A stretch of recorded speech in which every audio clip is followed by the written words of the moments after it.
Hey, Namaste guys, Master Praveen here. So in this video we will go the second technique of doing the handstand.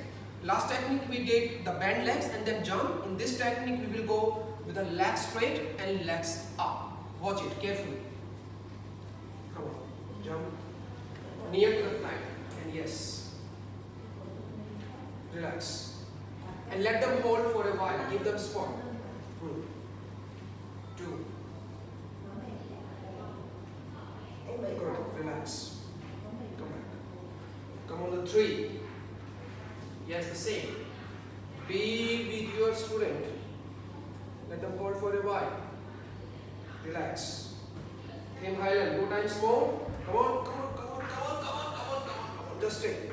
1, 2, 3, 4, 5. Okay, relax. Last time. Lanam. One last time. Come on. Yes. 1. Initially, the whole body should be straight. 3, 4, 5, 6, 7, 8, 9, and then 10. Relax, child pose. So you can see like this is a very effective practice, like after jump by jump, but you should be near to your students so that they can feel confidence and they can feel comfortable. So I hope you understand this one. Thank you very much.